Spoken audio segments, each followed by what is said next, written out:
Happy New Year, folks. Welcome into Main Street Sports today, presented by Mid-Tennessee Bone and Joint.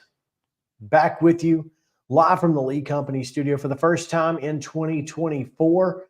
Glad to have you guys with us. What a fantastic 2023 we had, especially to cap off the year. And I'm curious if anyone has any guesses what the final number ended up being in the most watched month of Main Street Sports Today history. 98,464 views. Scared the hell out of 100,000. Yeah, we did. It was so close. Oh, man. And we could not thank you guys. If another 1,000 of y'all want to go back and watch one of last month's show, we'd appreciate it. Right. Because those numbers will still count. So. Just keep pumping those numbers up. Yeah. But yeah, it was a heck of a way to end the year. We appreciate you guys so very much and looking forward to, of course, the coming year. I'm Chris Yao. He's Maurice Patton. Justin Kulik is on the controls. And I can't speak for Justin, but neither of us are feeling particularly well. So you're going to just have to bear with our voices today. Yeah, we're going to struggle. Gut this one out. It's good. This one's going to be a struggle, but we'll get there, hopefully. And yeah, we'll see what happens.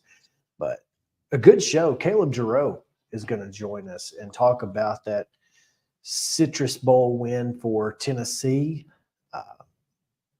We may get a personal story about his struggles at the Orlando airport. Oh, no. Oh, it was apparently pretty bad. Well, I don't know who struggled more, Iowa's offense or Caleb trying to get out of Orlando. I feel like it was probably Iowa's offense. Yeah, well, at least he got out. Yeah. So Caleb did eventually get home. I will say this, though. If there's an airport to struggle in, there are worse than Orlando. Well, it was apparently an issue. So we'll talk with Caleb about that and what he saw down there. We'll also talk, of course, with Terry McCormick, who will be giving us the Titans update for the rest of the week. I don't know if that's going to continue after the season is concluded or what the deal is. But well, I think there will continue to be updates. Let's hope. There needs to be something going on. There needs to be some upgrades. I don't know about updates, but hey, Rand has a plan. So, yeah, we'll talk to Terry at 3 o'clock. We'll also talk to Chip Walters. I know it's Wednesday, but we weren't here yesterday, so yeah, we'll talk to him again. And it is Wild and Wacky Wednesday. We didn't get a chance to do Wild and Wacky last week because we had picks to make. So we'll get into the weirdest and wildest news from across the globe as well as Florida. All of that is coming your way here in just a few moments, Mo. Sound fun? It does. It does. Looking forward to it. Let's hop right into the results from yesterday as well as the weekend and give you today's very short schedule on the rundown. This is the rundown. The Wednesday rundown is brought to you by Zion Christian Academy. ZCA offers a faith-based, Christ-centered education in Murray County. Give them a call today at 931-388-5831 or visit zioneagles.org to schedule your appointment today. Zion Christian Academy. Prepared for college, equipped for purpose. Girls basketball action from the weekend. Father Ryan down Bath County, Kentucky, 39-24. Carrollton, Georgia was a 42-30 winner over Oakland. Franklin County, Kentucky defeated Westmoreland 46-37. It was Neshaminy, Pennsylvania, 49. Ezo Harding, 36. Brentwood was a 78-56 winner over Park Crossing of Alabama. Lipscomb Academy fell to Pickens, Georgia, 55-44. Columbia Central down in Warren, Pennsylvania, 50-24. East Nashville, 36-34 winners over Blackman. East Robertson down Hendersonville, 47-45. It was Rossview, 43, Page, 32. Summertown down Fayetteville, 72-39, while Sycamore was a 16 over Melrose. Duke defeated Middle Tennessee Christian, 52-41. Station Camp was a 52-48 winner over Pope Prep. Friendship Christian down McGavock, 57-54. And Goodpasture was a 56-16 winner over Antioch. Last night's girls basketball action, Brentwood defeated Independence 58-34. Father Ryan down Brentwood Academy 40-29. It was Page 56, Centennial 34. Collinwood with a 63-46 win over Culleoka. Ainsworth defeated Harpeth Hall 49-36. Richland down Fayetteville 54-22. Ravenwood with a 59-50 win over Franklin. Lincoln County defeated Giles County 56-22. Providence Christian 54. Grace Christian of Franklin 40. Christ Presbyterian defeated Lipscomb 50-30. Loretto with a 47-39 win at Wayne County. Mount Pleasant down Hampshire 52-28. Nashville Christian 56. Harpeth 47. Nolensville downs visiting Summit 60-47. Pope Prep with a 68-22 win over St. Cecilia. Wilson Central edged Trousdale County 50-47. Summertown did not edge Zion Christian 91-16. Boys action over the weekend. Brentwood Academy down Ballard, Kentucky 73-57. It was Brentwood 52, Lebanon 31. East Robertson a 48-35 winner over Hendersonville, while Murfreesboro Central down Fulton 76-61, handing Fulton its first loss of the year, by the way. Yeah. White County, Georgia down Riverdale 79-57. Loretto falls to Siegel 65-48, while Independence was a 58-44 winner over Dorman, South Carolina. Wilsonville, Oregon 60-48 winners over Greenbrier. Summertown down Fayetteville 72-58. Fairview is a 72-53 winner over Hunters Lane. Clarksville falls to Laverne 61-47. Kirkwood 73, Hume Fogg 66. It was Kenwood 82, Manassas 11. Green Hills 70-63 winners over Father Ryan. Lipscomb Academy 56. Thompson of Alabama 54. Hoover of Alabama downs MBA 68-25. It was Friendship Christian 81-38 winners over McGavock. Goodpasture 76-64 against Westmoreland. Tennessee Heat downed Nashville Christian 65-54, and Trinity Christian edges Clarksville Christian 65-62. Tuesday high school boys basketball action. Independence with a 65-59 win over Brentwood. Brentwood Academy defeated Father Ryan 65-48. It was Centennial downing Page 46-44. Culleoka with a 64-61 win over Collinwood. Columbia Academy with a 66-64 win over Webb School. Coverage at mainstreetmurray.com. Game was a lot closer at the end than perhaps it should have been. Yeah. Montgomery Bell Academy with a 52-44 win over Ainsworth. Richland defeats Fayetteville 58-52. Win for the Raiders. Franklin 66, Ravenwood 64. Believe that's the first loss of the year for the Raptors.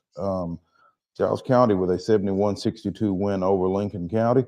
Providence Christian defeated Franklin Grace Christian 62-29.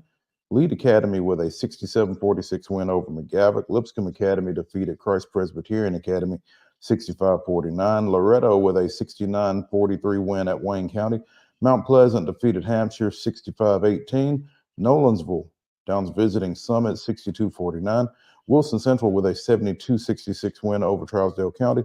Watertown defeated FC Boyd Senior Christian 59-34. And Summertown, behind 36 points from Grayson Burleson, defeats Zion Christian 74-65. Wow. Had all but half of those points there. Yeah. Women's basketball from the weekend. Vanderbilt down to Fairleigh Dickinson 73-41. It was Tennessee State 83, Little Rock 78.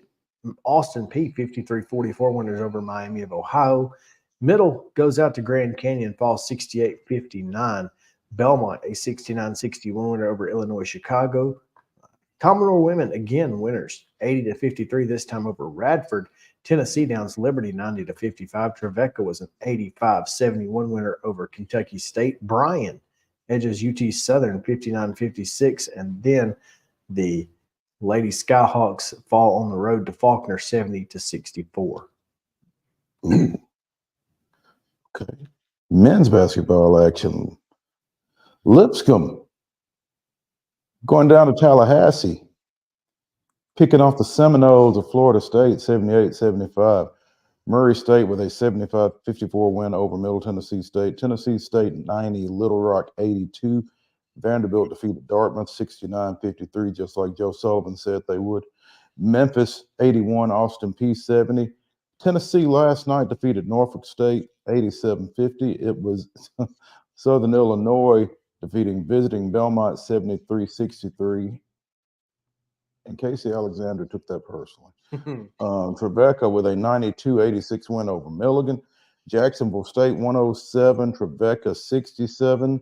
UT Southern with a pair of wins, 63-57 over Dalton State and 81-74 over Faulkner. Also missing from, no, never mind, my bad.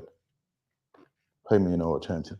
College football action, Tennessee with a 35-0 Citrus Bowl victory over Iowa. On the ice, the Predators fell to Detroit 5-4 in overtime, but won 3-2 over Washington in a shootout and blanked the Blackhawks 3-0. In the association, the Grizzlies dropped 2 of 3 since we last met, falling 117-106 to the Clippers, 123-92 to Sacramento, but defeating the San Antonio Spurs 106-98. Yeah, 0-3 on that trip out west. That's not ideal. No, well, Got home though and put it on Wemby and the Spurs. So that's always good. Today's schedule: high school basketball doubleheader action at 6 o'clock. Girls starting, boys behind. Clarksville at Beach. Clarksville Northwest is at Rossview, and Gallatin is at Springfield. At the Glass House tonight at 6:30, Reinhardt visits Middle Tennessee State in men's basketball action. And in the association, the Grizzlies are at home again, this time against the Raptors of Toronto. That's a 7 o'clock tip on Bally Sports. That, folks, is your rundown.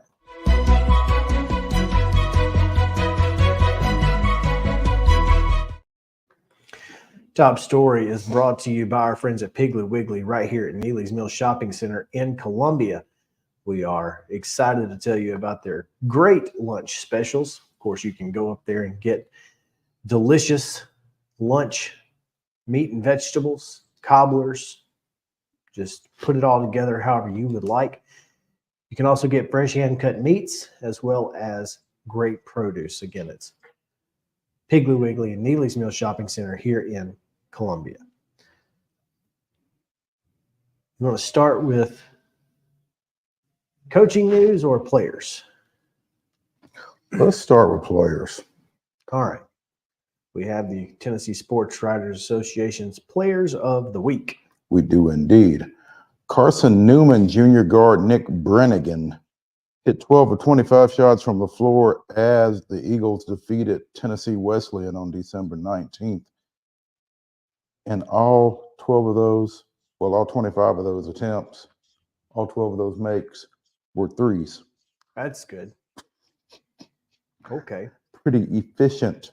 Brennigan finished with 37 points in the victory. Which means he went 1 of 2 from the line? Or one of them was a 4-point play. I don't know which. That's possible. Yeah, it's possible. He might have made them all. Hey, I'm going to tell you what. If he hit 12 threes against me, he probably got fouled from out there at some point. So, yeah. Carson Newman hit 22 threes in the game, setting a single-game program record. And Brennigan's 12 also set a single-game record, previous record of 11 set by Ish Sanders in 2011. Ish, yeah. So 12 trades, most by a Division II player this year, and the second most in South Atlantic Conference history. Brennigan also scored 11 points in Carson Newman's win over Belmont Abbey on December 30th. Oh, okay. He was 1 of 1, by the way, from the line. So it probably was a 4-point. It had to be. Because, I mean, you wouldn't have one attempt otherwise. On the women's side, Page graduate Faith Wilkin announced her presence with authority in her first game back from an injury, scored 17 points with 7 rebounds as Trevecca defeated Kentucky State 85-71. Wilkins 6 of 11 from the floor, 5 of 5 from the line. 2 assists and a steal, and was tied for team high scoring honors with sister Lily. So, Rebecca's Faith Wilkin, Carson Newman's Nick Brannigan, your Tennessee Sports Writers Association's women's and men's basketball players of the week. Congratulations to both. Man, what a great job by those players over the holidays. Mhm. Some folks struggle to get up for those holiday games, but not those. Apparently they did not. So, all right, let's talk about a little news that broke this morning. Your alma mater. I don't know if broke is the right word. I guess it was released, but anyway. Yeah. Well, yeah. Released this morning. Your alma Mhm. mater has a new football coach. My alma mater does have a new football coach. Most previously an assistant at Gallatin High School, which tells you how times have changed when Franklin is hiring off of the staff at Gallatin. But Yeah, that would have been blasphemy when you were in school. and without question. Joshua Adkins is the admiral of the admirals, I guess. Served as tight ends coach and special teams coordinator at Gallatin. Previously coached collegiately at Middle Tennessee State, McNeese State, and Florida Tech, and is an alumnus of MTSU and the Lake Charles, Louisiana program. Whose men's basketball team is talking all the stuff, Well, by the way, these days. I don't know what you expected. No, I'm just saying they are not backing down from anybody, and they're talking it these days. I love it. Atkins was an assistant at Gallatin for the past 5 years, according to the article on Main Street Preps by Blake Keller of the Gallatin News. Prior to that, he had been co-offensive coordinator at Stratford. And he replaces, most recently, he replaces Donnie Webb, who coached the Admirals through their final 3 games and went 2-1 after Alex Melton was dismissed 7 games into his 3rd season. Franklin 3-27 over the last 3 years. I'm sorry, Alex's 2nd season. 3rd. That was his. Oh, He was 1-27. 1-26, excuse me, 27 games. So yeah, that's 3 seasons. Yeah. So again, Franklin 3-27 over the last 3 years, but beat a pretty good Mount Juliet team in week 10. Is that right? Did that was in week 8 or 9. Was it? It was that was The one lost one. Yeah, that was the first game back. Okay. All right. Or for Donnie, and then they defeated Overton in week 11. Yeah. So, we really like the energy and excitement we thought Josh could bring to our program. We look forward to him leading and growing our student athletes, is the quote from Franklin Principal Shane Pantal. We're excited to be able to bring Josh to Franklin. We feel he is one of the best young coaches in the mid-state and brings an enthusiasm that we feel will carry over to our players, according to Franklin Athletics Director Jay Johnson. Atkins also served as wrestling coach at Gallatin until last week. Yeah. So the Green Wave. What are they doing there? I don't know what happens with that. That's interesting. That's very interesting. Yeah. Kind of unfortunate for Gallatin, but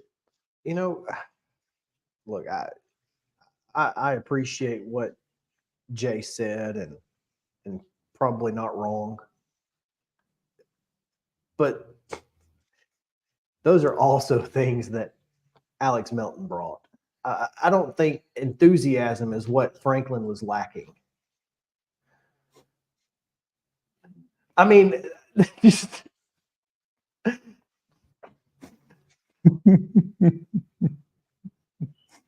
You are putting me in an impossible position. I'm not asking you to even respond. I'm just Good, because I'm not. I'm just saying that's not. Because look, You're not wrong. Jay has to say that, and that's great. Jay has to say that. Shane has to say that because they have to. They're hiring a new coach. What are they going to say? Right. You know, but I mean, it's if you have watched this show for any period of time, you know where we stand regarding Alex Melton. right. Shouldn't have been fired. Not his fault. None of it was. So, you know, wish Josh Adkins the best of luck. Wish Franklin the best of luck. They can make the best of a bad situation, ideally, but they shouldn't have been hiring a coach. Well, that's the thing about Franklin is it unfortunately is a bad situation in this particular landscape of I was talking with someone, I want to say over the weekend. I don't remember who it was, but they basically said, look, Franklin is in a weird place because people who have always lived in Franklin, whose kids went to Franklin, didn't move. And they don't have kids anymore. They're grandparents. Well, so but it's not that they didn't move. They didn't move, but yet they don't go to Franklin. There are no legacies or few legacies at Franklin. There are a few legacies there. There aren't a lot of young families who are bringing their kids and going to Franklin High School because there aren't houses available in Franklin because nobody's moving. And so it's a weird situation that they're in that. Well, it's also a weird situation in that there are plenty of kids that could be at Franklin that aren't. Well, they're for a number of reasons. For whatever reason. Some self-inflicted. Sure. So and so, you know, you just kind of have to, you have to take Franklin High School in a different light than some others. And it's simply because they are really bound by their geography and their history. And what I mean by that is that, you know, people who went to Franklin, their kids aren't going there. So they're kind of they're just in a not weird necessarily situation. through any fault of their own. Not right. I'm just saying it's a weird situation that Franklin finds itself in. And I'm not sure that I think you have to take the football program in that light. Well, I mean, you almost have to take the athletic in that light. And, you know, nobody wants to concede that. And the elephant in the room is that, again, most people who have kids who did attend Franklin, their kids attend Centennial. Yep. And oh, by the way, did you happen to see the Cougars football team this year? Did you happen to see the Cougars football good. team this year? Did you happen to catch that Centennial page result that we read in the rundown a bit ago? I mean, Franklin basketball did beat Ravenwood, though. Did you? Hey, how about that? It's a heck of a win for them. Good for them. You know, did you happen to see Centennial baseball in the state tournament last year? You know, I mean, yep. I mean, we've got another hour and 35 minutes of show to do, so I don't need to get sidetracked by this because I could. So you may want to click the comments tab, and we'll take a break. And as I do so, yeah, okay. Geezer, we hear you. We'll take a break. Caleb JARREAU is standing by. Stick around.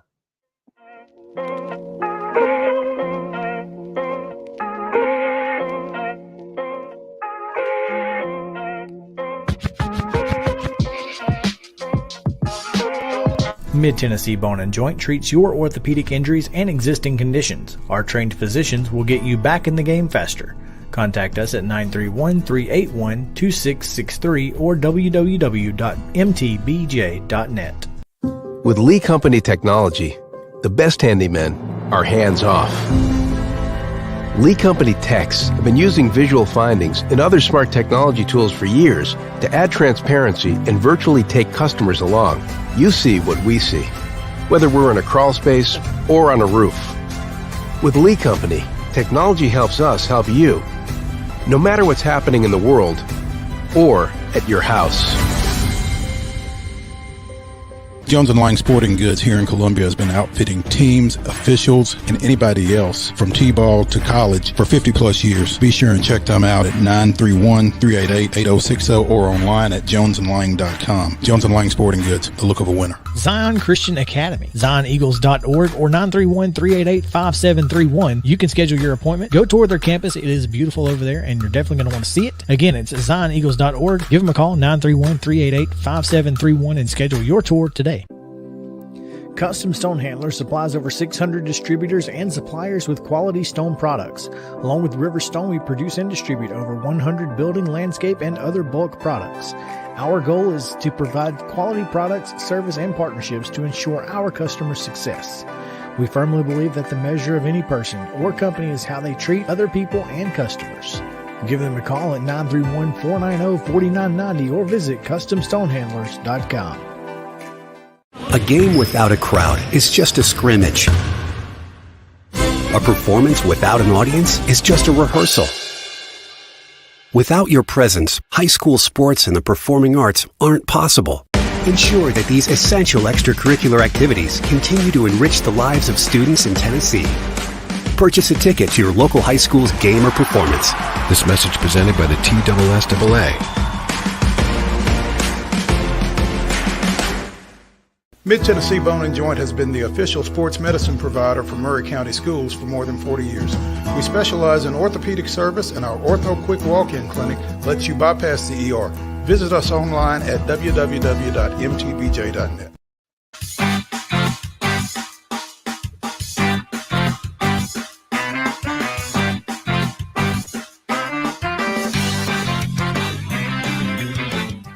Welcome back in Main Street Sports Today, presented by Mid-Tennessee Bone and Joint, live from the Lee Company studio here in Columbia. Again, welcome back into the show. Mo Patton, Chris Yao, and welcome back into the state.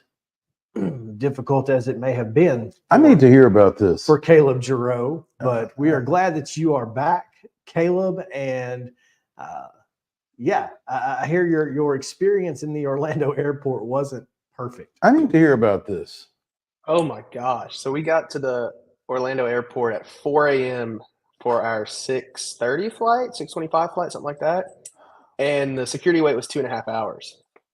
So we would have completely missed our flight if we had to wait in the security line. Luckily, Orlando has some system where you can schedule an appointment for like a shorter security line. So we did that. But once you got to the front of security, you realized exactly why the line was so long. It was complete chaos. Nobody knew what was going on. You still have to take your computer out of your bag at Orlando, which you don't even have to do that at the Alcoa airport. So it's a strange system they had at Orlando for sure. Yeah. In Alcoa, they're not really worried about much of anything. Oh, even as close as Oak Ridge is? Yeah. Whatever. I don't know. Yeah. Huh. Well, glad you made it back. Look like you got some sun, Caleb.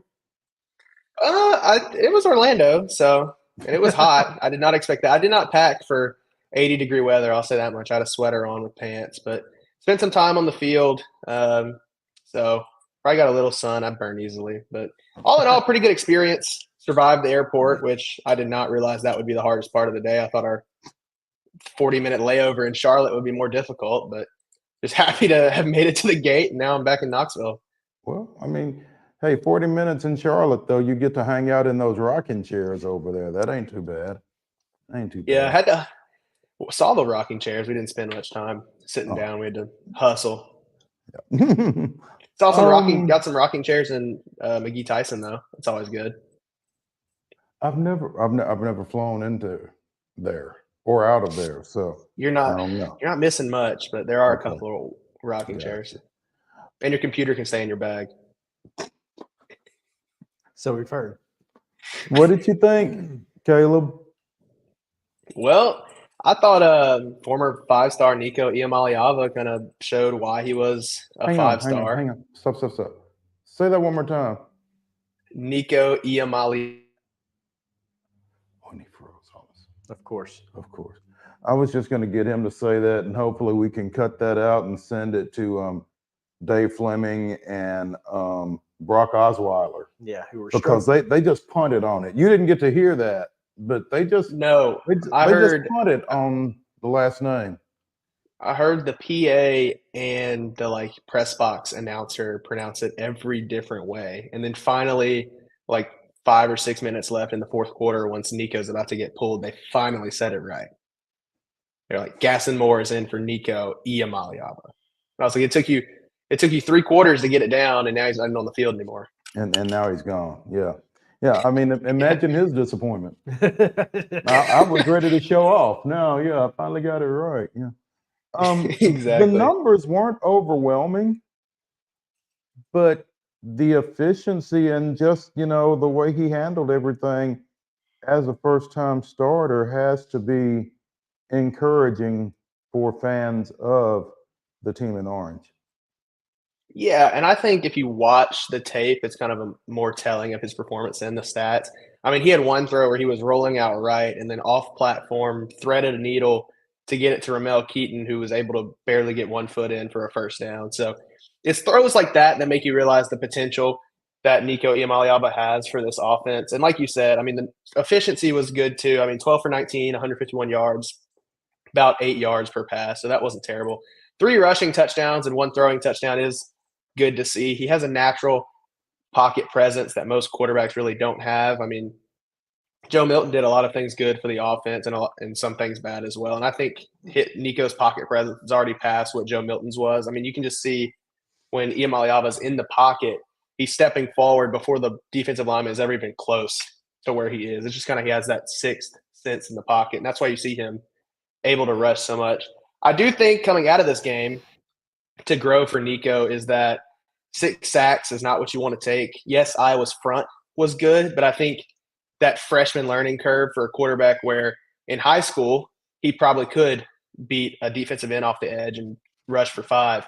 You're not doing that in Division I Power 5 football. So I think that learning curve is there, but that's why it was so good for him to play the bowl game and get some film on tape. So all in all, I'd say it was a pretty successful day for him, and especially for a freshman making his first start against what is not a bad defense in Iowa at all.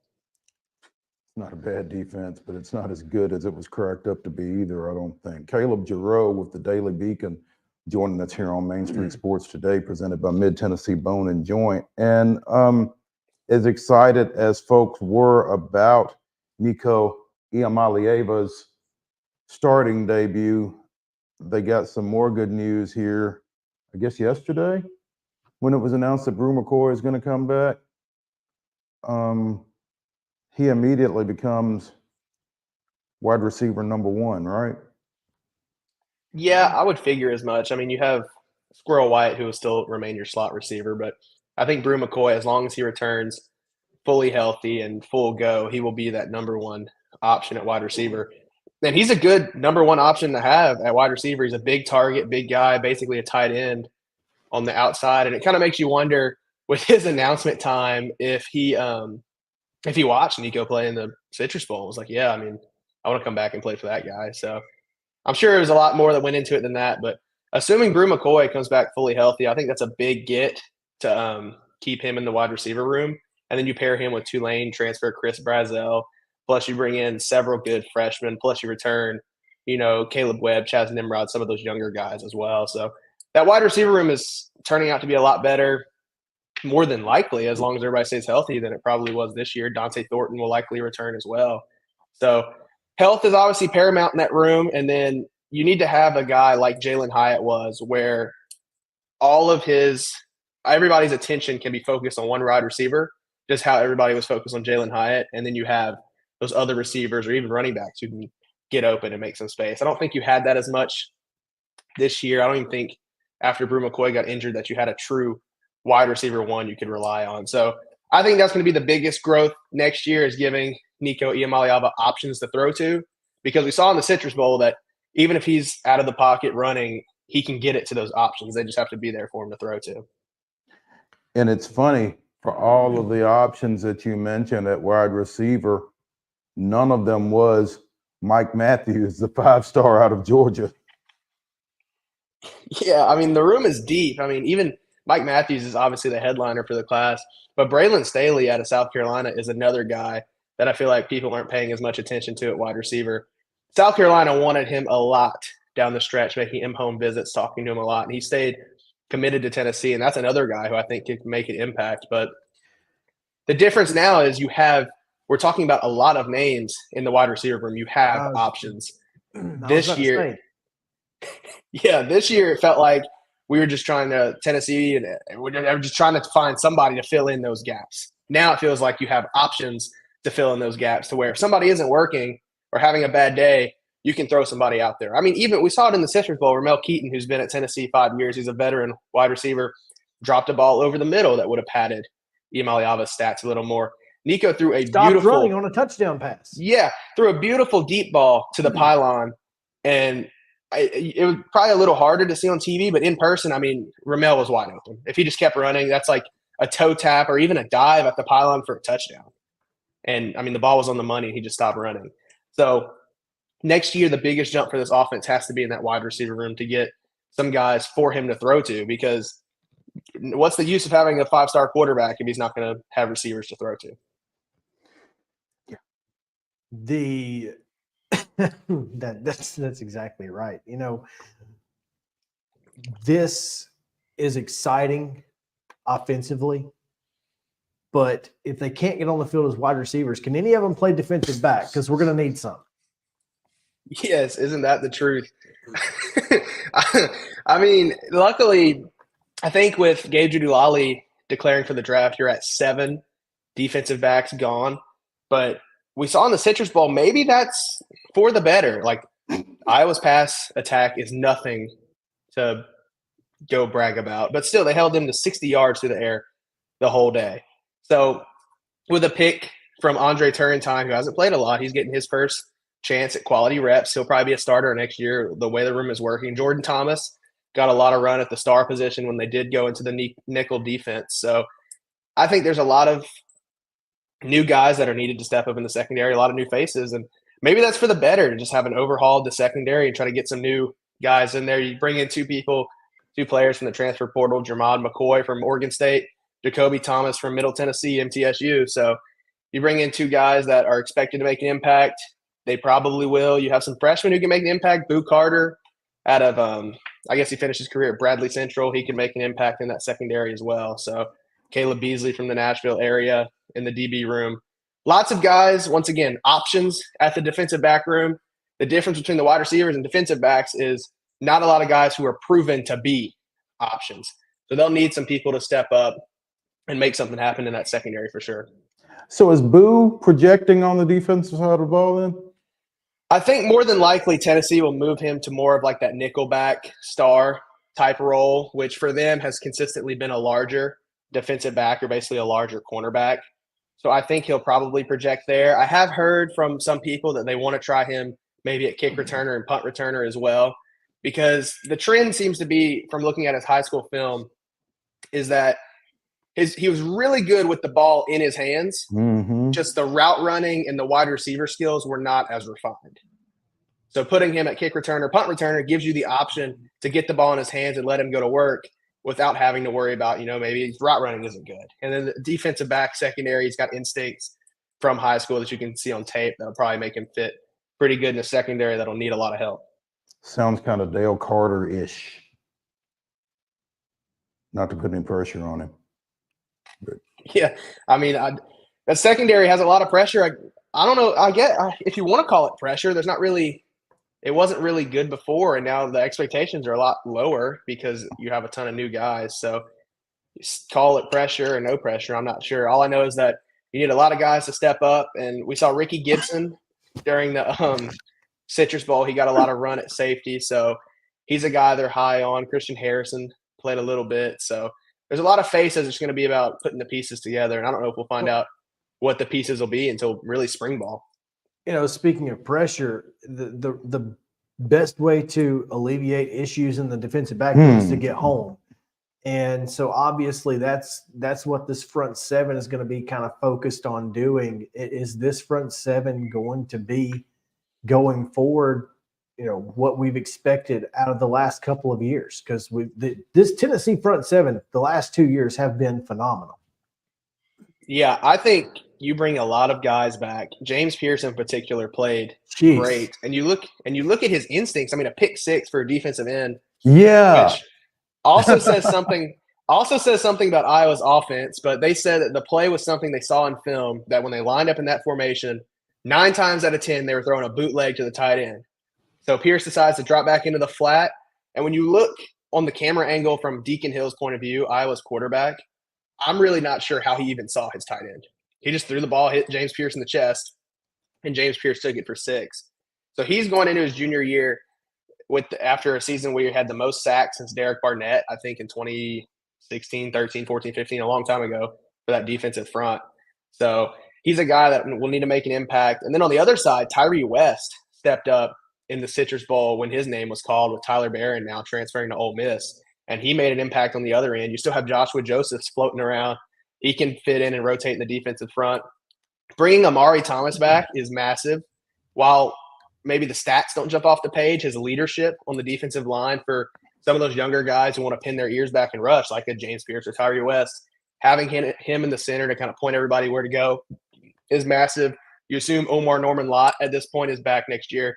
He had a big year as long as he comes back healthy. So another spot where you have a lot of guys. You bring in Jordan Ross, who's a 5-star defensive end at a high school from the state of Alabama. So having James Pierce back, I think, is massive. He's a guy where you hope that the offense focuses on him, and then you hope to pair him with a guy like Tyree West on the other side, or Joshua Joseph, or even some of those guys in the middle who can get back to the quarterback and let them go to work. So I think the front seven is massive. And then your linebacker core with Keenan Peely back, I mean, he's your traditional in-the-box middle linebacker. When you see him in person, he's massive. Honestly, he should, in my opinion, throw on a neck pad and just go full old-school middle linebacker and just play that role. The cowboy collar, huh? You put the neck roll on and the cowboy collar, and let's go. Let's go. That's it. Caleb JARREAU joining us here from the Daily Beacon in Knoxville. A lot of excitement around this football program going into next year. Should be a lot of fun, and obviously, bowls mean what they mean these days, which is very little. But I think they still have some meaning. I just don't think they mean what they have meant previously. I really feel like this was a step forward for Tennessee. But after last year's Orange Bowl performance, I don't think I'm going to get too far out ahead of my skis like I did this past year. That's all I'm saying. I mean, I think you have to take that particular bowl performance, as you were fond of saying, in a vacuum, just because Tennessee's priorities offensively and where their talent lay offensively kind of shifted from that ball game to this season. Well, we didn't know how bad Clemson was going to be either. That was not a good Clemson team. This was Iowa's football team. That's pretty impressive what they did. So I'm super pumped, man. I hope you guys are as well out there. I know folks are, Caleb. So, Caleb, did you get back in time to get over to the basketball facility last night? Was it you who tweeted TBA at FCC? I did not tweet that. I think that's a Mike Tucker. Wilson thing now, or Tucker. I don't know. It could have been. They like to. I've given up. I just say they play in Knoxville now. Yeah, he just said I made it back facility on campus. Yeah, exactly. So I made it back in time to Knoxville to watch Tennessee host Norfolk State in Knoxville. Got a nap in between. Our flights were super early, so that ended up watching that, and they handled Norfolk State pretty well. Ole Miss coming to town on Saturday. That'll be a fun one for sure. Absolutely. Caleb, as always, we appreciate it, man. Look forward to talking to you again. Yes, sir. Y'all have a good one. Thanks for having me. All right. We'll take a break. When we come back, MON-STARS and maybe more. We have time. We've got something we need to talk about. Don't know if we're going to get to it today or not, but hopefully soon. Stick around. Main Street Sports Today, presented by Mid-Tennessee Bone and Joints. Back in a moment.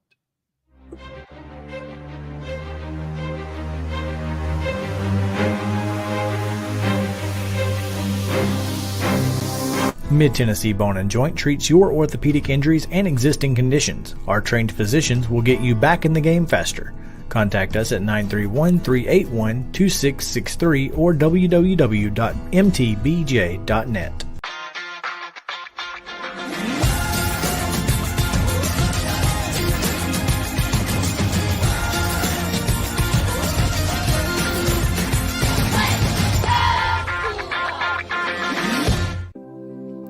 Custom Stone Handlers supplies over 600 distributors and suppliers with quality stone products. Along with River Stone, we produce and distribute over 100 building, landscape, and other bulk products. Our goal is to provide quality products, service, and partnerships to ensure our customers' success. We firmly believe that the measure of any person or company is how they treat other people and customers.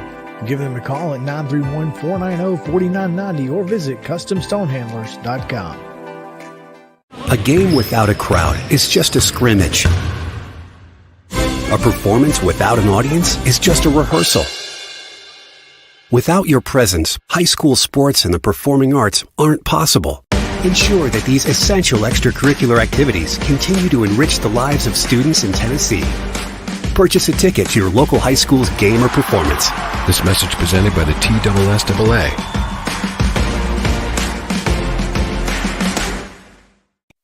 With Lee Company technology, the best handymen are hands-off. Lee Company techs have been using visual findings and other smart technology tools for years to add transparency and virtually take customers along. You see what we see, whether we're in a crawl space or on a roof. With Lee Company, technology helps us help you, no matter what's happening in the world or at your house. Piggly Wiggly, located in Neely's Mill Shopping Center, is Columbia's locally owned and operated Cost Plus 10 grocery store dedicated to serving the community with low prices and smiling faces. Piggly Wiggly offers fresh, hand-cut meats daily as well as daily hot plate lunches from their deli counter. You're certain to see smiling faces and a helping hand when you're here at Piggly Wiggly. Come by and check out our fresh produce, high-quality meats, and more. Down home, down the street, we'll see you at the Pig. Mid-Tennessee Bone and Joint has been the official sports medicine provider for Maury County Schools for more than 40 years. We specialize in orthopedic service, and our Ortho Quick Walk-In Clinic lets you bypass the ER. Visit us online at www.mtbj.net.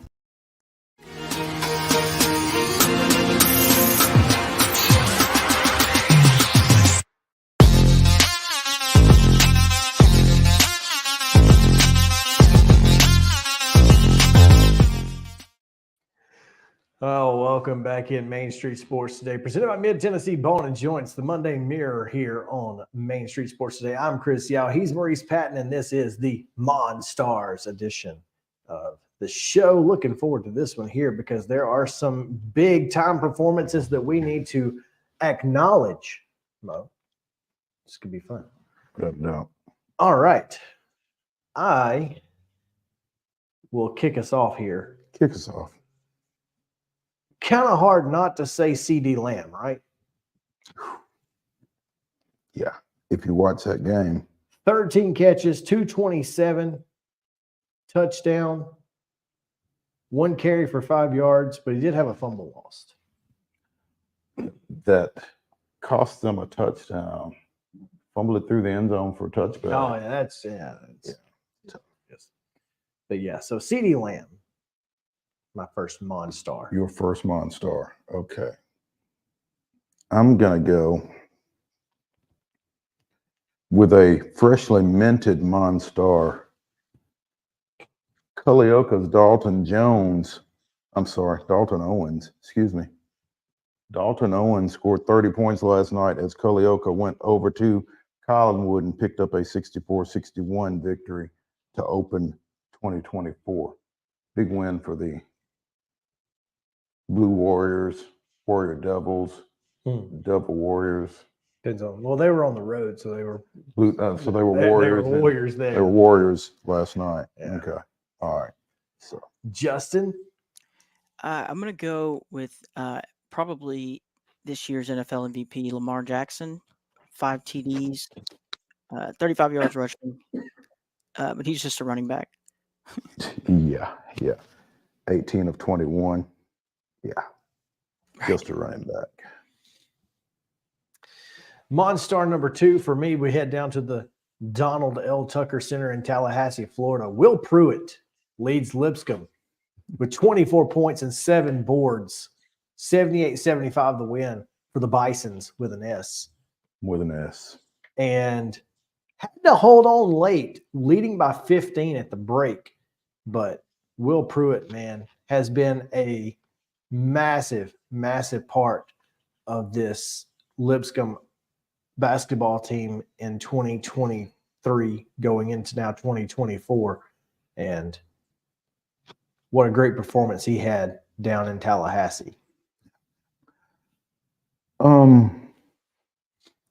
Record-setting performance in the college football playoff. 29 completions out of 38 attempts, 430 yards, 2 touchdowns in Washington's 37-31 victory over Texas on Monday night.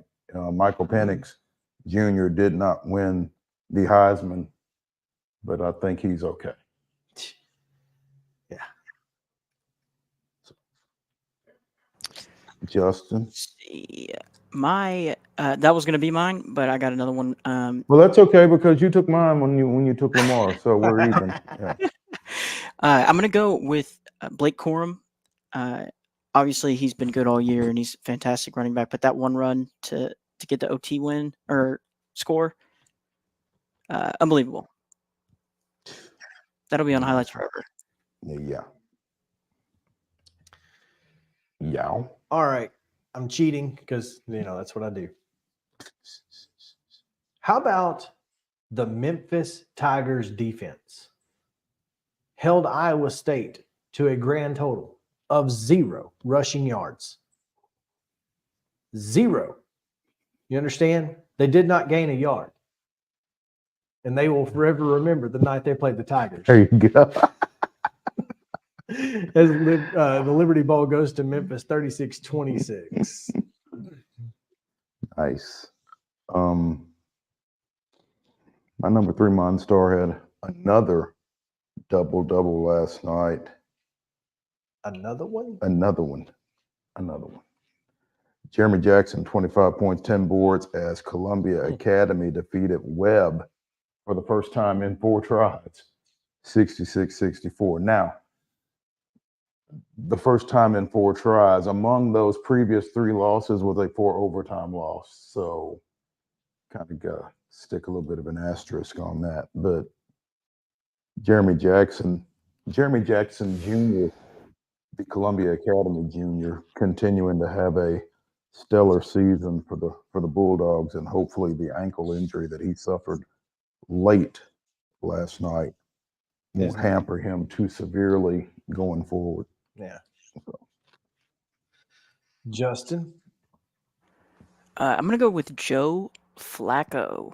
I just like what he's doing there. He had 2 carries, his stat line is 309 yards, 19 for 29, with 3 touchdowns, 1 interception, but he also carried the ball 2 times for 3 yards. And that's just wild to make that decision in the backfield. I'm going to run this and be his age, Yeah. So a guy who a month ago was still sitting at home was like, right. I'm going to run the ball against an NFL defense. Yeah, good luck with that. But at nearly 40 years old. Mm-hmm. Twice. Yeah. All right. We've got 5 minutes left, and it's definitely not enough time to talk about the move made by Alex Anthopoulos over the weekend. We'll get to it at some point. Maybe not today. So we'll definitely need to get to it, though. In this 5 minutes, I would like to ask you, the 2 of you, okay,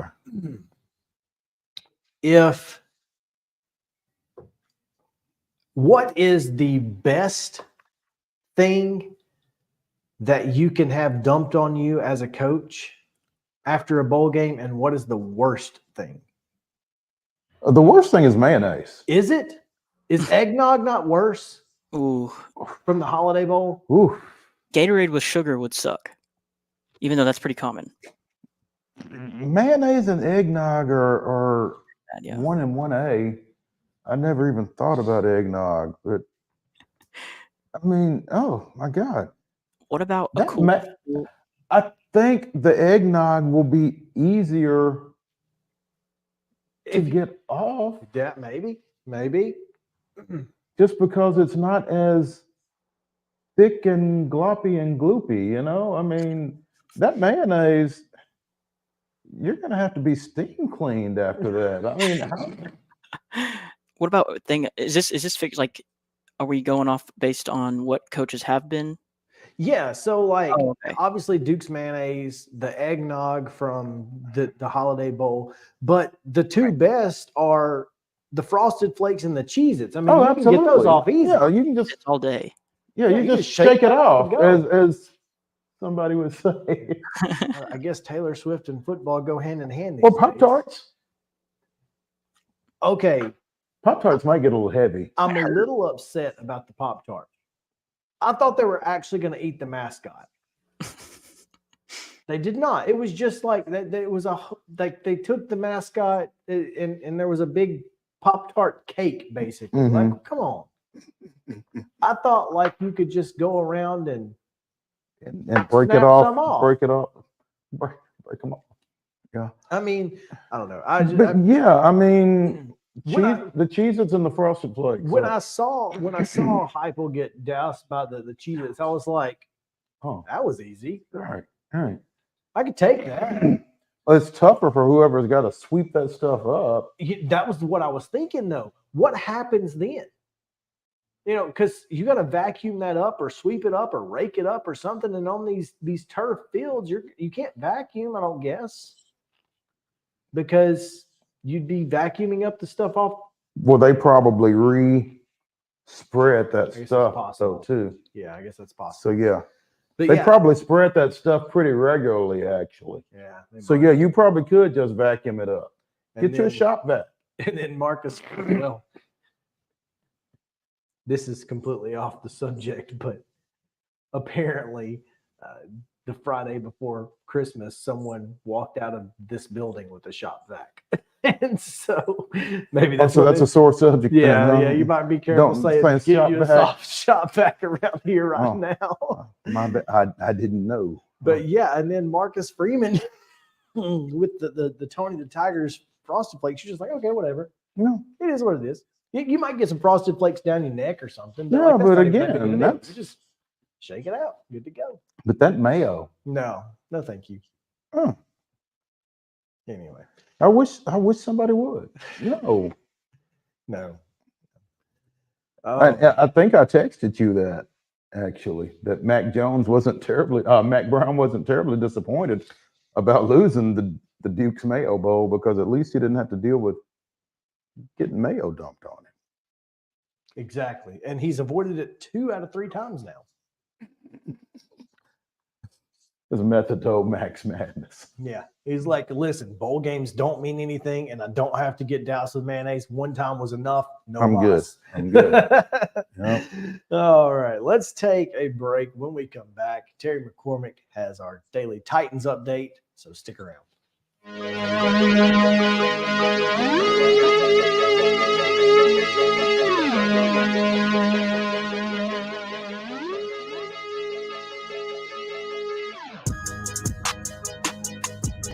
He shoots and he scores!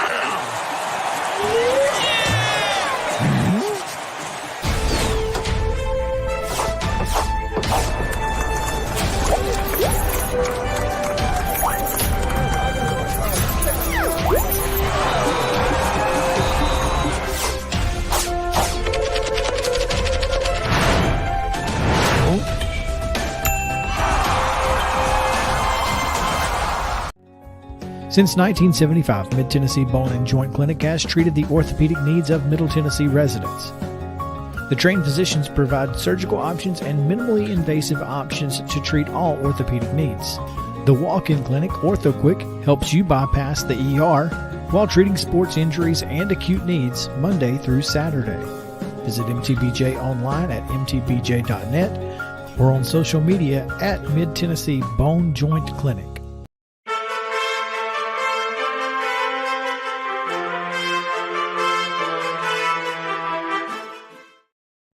Welcome back in. Time now for your Daily Titans update with Terry McCormick. Terry, how are you?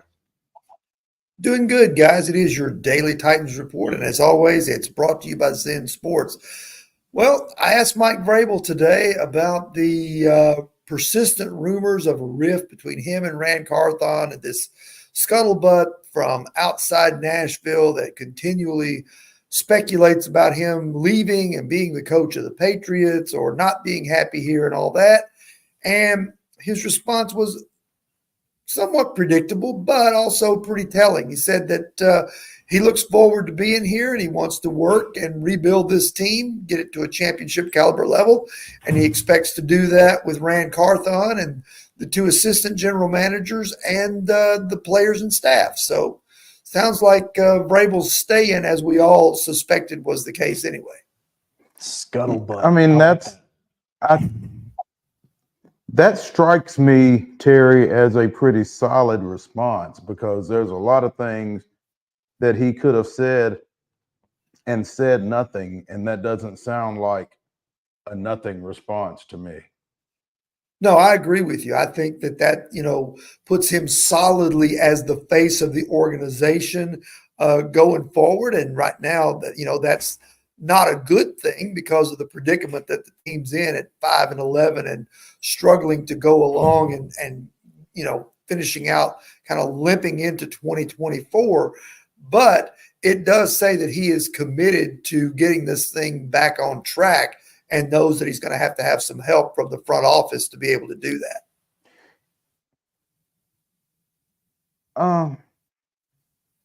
I don't know. I don't know that 5-11 is necessarily a reflection of Mike Vrabel. And I think we've seen what he's capable of doing with with less than a full deck over last season and the season before that. I'd like to see this roster get back to being closer to an NFL caliber roster with Mike Vrabel at the top and see what happens. It kind of blows my mind to listen to people talk about this guy doesn't need to be here. It's bizarre to me. I don't know what they've been watching. So that's just right. I mean, me.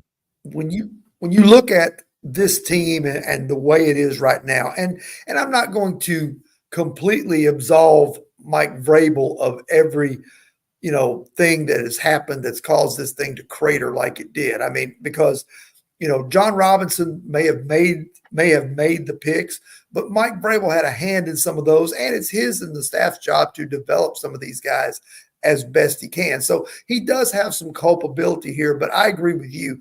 He didn't just forget how to coach over the last year and a half. I mean, when you put pieces around, it's sort of like when you talk about, to use a football term, when you put a quarterback out there, very few quarterbacks can go around throwing to the three of us and look like an all-pro. But you give them a Justin Jefferson or a Jamar Chase or somebody like that, all of a sudden they look pretty good. And I think that that's the situation here. There are a few pieces to work with. The task that Vrabel and Carthon and the entire scouting staff and coaching staff now has to do going forward is to find more pieces and coach those pieces up and develop them. I think, the one area that I would say where Vrabel and the staff may be lacking a little bit is they've not developed a lot of these guys. You've seen other teams have a lot of 5th and 6th and 7th round picks hit, and they've had a few here do that, but not a lot of them. And I think it's like I posted something on Twitter the other day. Titans fans would be fine when you look at some of the hits that they've had in the last couple of drafts, whether it's Roger McCreary playing nickelback or Elijah Molden at safety or Dylan Radins, who's a swing offensive lineman. A lot of the better teams land those guys in the 6th round. Teams like the Titans have spent 2nd and 3rd round picks on guys that don't play premium positions. And so you've got to find the guys who play the premium positions and hit on those with the early picks, and then use the non-premium position, fill out those rosters, those spots with cheap free agents and day 2 and day 3 picks. Man, cheap free agents. Those don't exist at the positions that the Titans that they need them to necessarily, and that's the unfortunate part. That being said, 2024, almost $100 million in cap space, the most in the league. You've got probably a top 5 or top 6 pick. This is going to be the most important year in this rebuild. Even if it doesn't, even if you don't see the results immediately in 2024, this is the year where the rebuild really, really starts. And you've got to find those core pieces to get you into that 25, 26, and of course into the 27 season. That's very important. Yeah. But before you get to this rebuild, there's the small matter of a trip to Jacksonville this weekend where the Titans try to avoid a winless finish in the division for the first time since ever for the Titans, but since I think 82 for the franchise. Strike-shortened year. That was a strike-shortened year where there were only 9 games and 4 division games. I looked that stat up, and once I found that one, I quit looking. So it's even further if it's ever happened in a full schedule in the NFL. If it has, it's probably going back, because you remember they were before 82 for the most part. They were really good because that's when they had Earl Campbell and Bum Phillips and Dan Pastorini. Mm-hmm. And then the other lean years would have been in the early 70s, right after the mergers. So been quite a while since they've not won a single division game in a season. Well, I'm not going to lie. Kind of don't want them to win, but that's future me looking. Well, I tell you, Mike Vrabel would have an issue with that. Well, and I would hope that he would. I want my coaches and players to want to win all the time, but that's why we as fans, can kind of have that. Okay, well, it's not going to be so bad if we don't. That's all I'm saying. Yeah.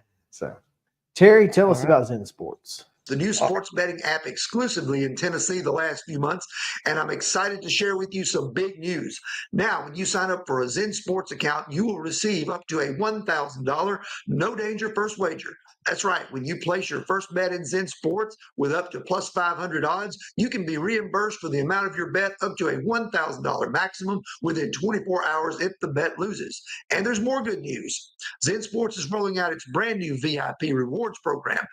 This new VIP rewards program will allow top-tier customers to earn more bonuses, comps, and perks. The VIP program is by invite only, so if you feel your Zen Sports play qualifies for VIP consideration, please check out the program details and apply at zensports.com/VIP. No other sportsbook will offer you a premier sports betting experience with 24/7 top-tier customer support and faster withdrawals than Zen Sports. So what are you waiting for? Get going and download their app at zensports.com today. Zen Sports, betting just got better. Gambling problem? Call 1-800-889-9789. Terms and conditions apply. Must be 21 and older and in Tennessee to bet. Smiles. These are the healthy smiles of real Delta Dental members. Folks with access to the nation's largest network of dentists and low-deductible plans with 100% preventive care coverage, all backed by over 65 years of expertise. Go online or give us a call to learn about affordable individual plans that meet your needs. 1-855-844-0445. This holiday season, the largest lantern festival in the country returns to Nashville Zoo. Witness more than 1,000 handcrafted Chinese lanterns featuring brand new designs, including towering mythical beasts, a life-sized Santa's workshop, and a 100-foot-long dragon. Welcome back to Zoolumination at Nashville Zoo. Bigger, brighter, and better than ever.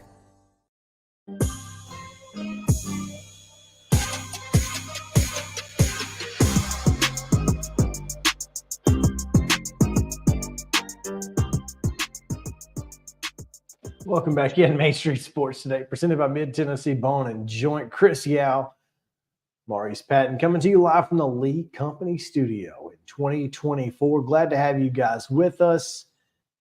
It's Wednesday, Mo, but it's okay because we still have Chip Walters coming to say hello.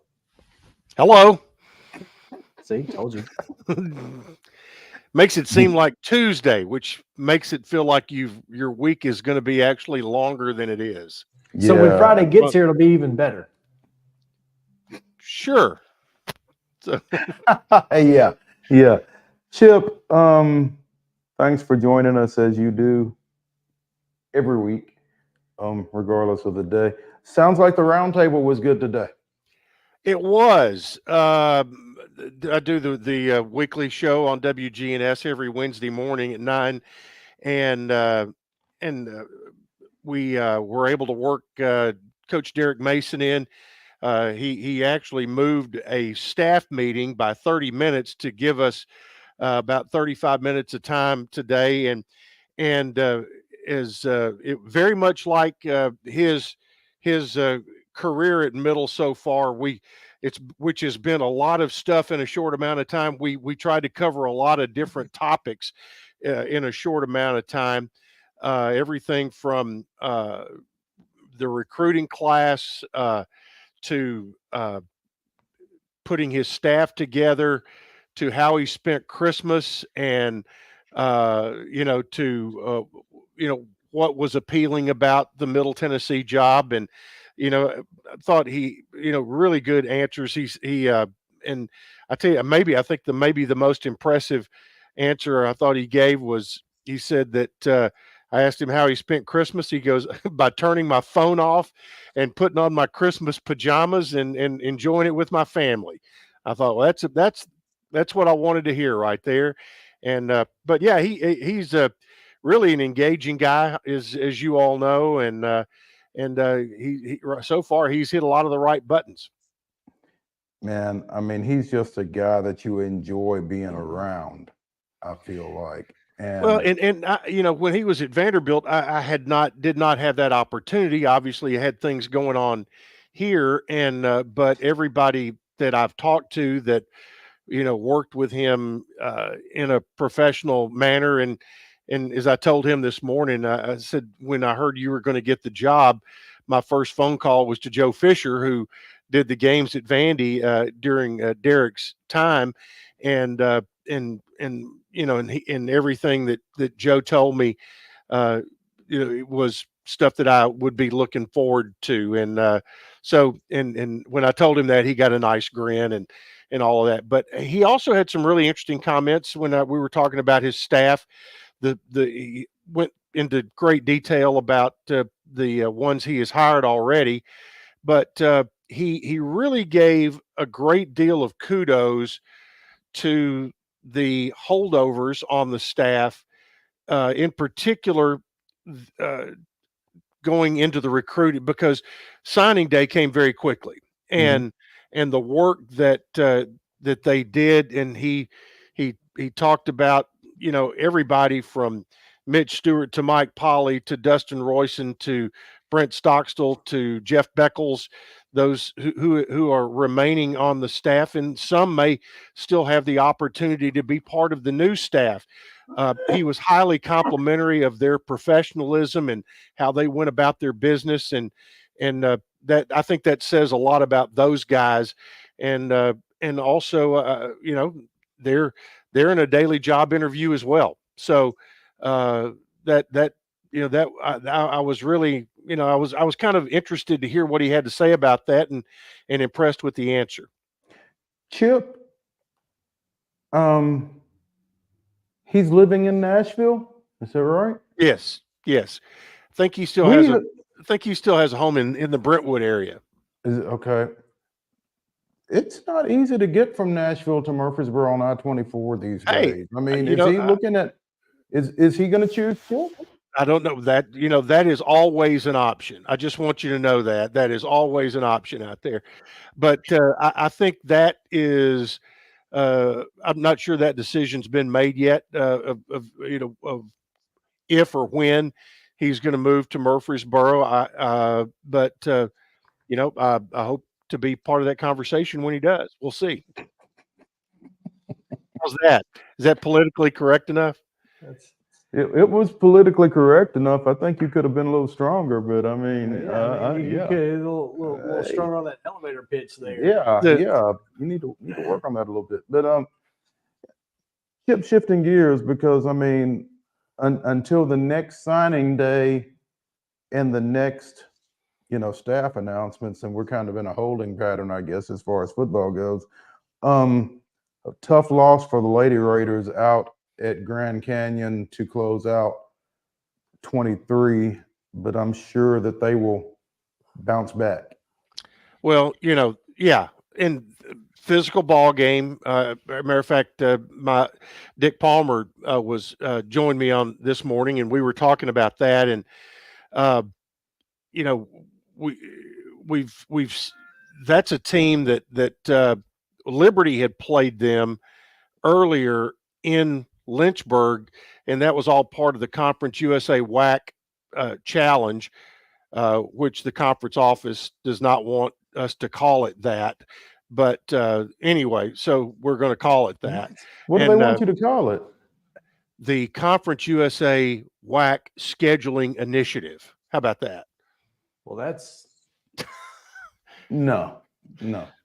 Go ahead. No. So anyway, you've acknowledged their preference. Now yes. Let's go on. Yeah. Anyway, but it was a physical ball game that they got out to a 15-6 lead, and from what Mr. Palmer told me today, it was physical, and that middle did not equal the toughness level on the floor that Grand Canyon showed, especially being the home team there.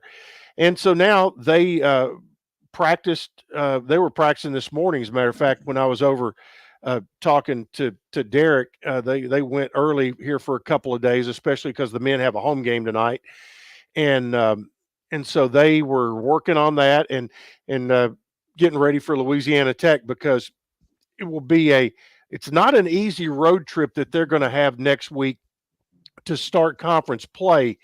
That will be a Wednesday night game at Louisiana Tech, followed by a Saturday game at Sam Houston. And that will be a bus trip between Ruston and Huntsville, Texas.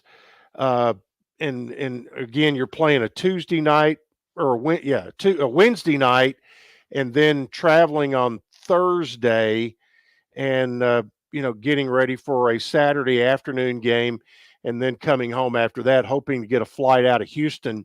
And of course, they've already been working on all that, but that's not an easy swing. And there's a couple of swings that are not real easy in the league this year. One being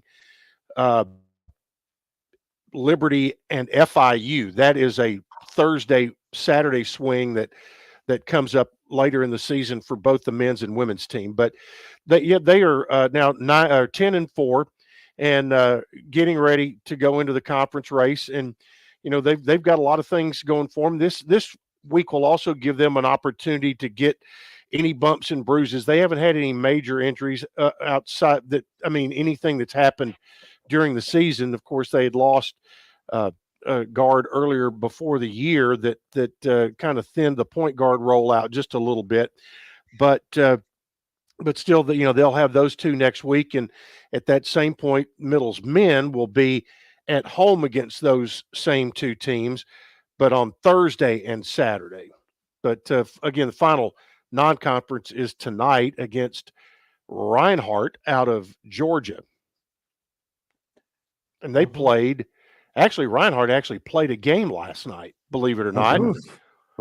against St. Andrews, not of Swanee fame, but St. Andrews College of North Carolina, and put up about 100 points last night. So put up, as a matter of fact, a little over 100 points. But Middle needs to get well tonight, and they simply need to come out and win tonight convincingly, get some confidence after a loss at Murray State, which was on the heels of a long road trip out to California and Arizona, or Utah rather. But the Murray game, Middle came out and played the first 10 minutes of the game, probably the best they've played in a month. And at that point, Murray made adjustments, and the Blue Raiders did not adjust well. To the adjustments that were made by Murray, because they had gone deeper and started pressing, and Murray kind of shocked Murray a little bit, and the Raiders took advantage of it. But they made some adjustments and started handling the press a little bit better, and forced Middle into some turnovers and turned that back around. So they need to come out and get a win this evening. Yeah, because it certainly doesn't get any easier for them after tonight. No, it does not. You're correct. Like you said, a little confidence, and they could certainly use some. Like you said, I think they were up like 19-11 at Murray early. We're up 22-12 or something like that. But it had a 10-point lead, and then it turned around before halftime. So yeah, it was something very similar to what you're talking about. And that's another thing. I don't know how much we can continue to talk about it. Obviously, the loss of Cameron Weston. Yeah. Just he's not, looms, as they say, he's not going to be walking up that ramp tonight. His rehab is going well, but that's not going to have anything to do with this year. He is. I saw him at practice yesterday, but what Nick made a conscious decision going into the Murray State game. He made the decision that he was going to go deeper into his bench. He likes to play 9 or 10 guys if he can, but had not been playing. He'd been playing about 7. And he said, heck, he goes, I want to be able to press. That's when we've been at our best the last couple of years. You won 45 games in the last 2 years. And you did that by pressing, forcing turnovers, getting easy baskets. Right now, this team is not scoring well out of the half-court offense. They're not shooting the basketball well. So you got to do something to jumpstart that. And the way to do that is turn up the heat, try to get some turnovers and easy baskets that way. And he did. He played Ozell Jackson more. Chris Loof is playing more. Trey Green is playing more. Loof has now won the Conference Freshman of the Week award 4 straight weeks, and won it again this week. Yep, won it again this week. So he is, he's really played 23 minutes at Murray, and so adding those guys back into the mix, lengthening that bench, and trying to play an faster tempo. I think is a direction they want to go now, which I think is a direction that's going to be good for them. We'll see how it turns out. Yes, and I guess that doesn't bode real well for Josh Ogundele whenever he does get back. Well, and that is if he's going to be able to. That's still a question mark at this point. But still, if he is able to, his ability, even if it's in shorter spurts to provide minutes in the post position, would be a welcome addition. Okay. So Chip Walters, the Burv, the Blue Raider voice, joining us here on Main Street Sports today, presented by Mid Tennessee Bone and Joint. That's almost like the reverse of the Verbo, whichever bowl that was. But the What is that? It used to be the Orange Bowl or the Citrus Bowl. Citrus Bowl. No, it was it citrus? No, citrus is Fiesta? I think Cheez-Its it was now. Fiesta. Fiesta. Yeah. It is the Fiesta now. You're correct. You're right. Yeah.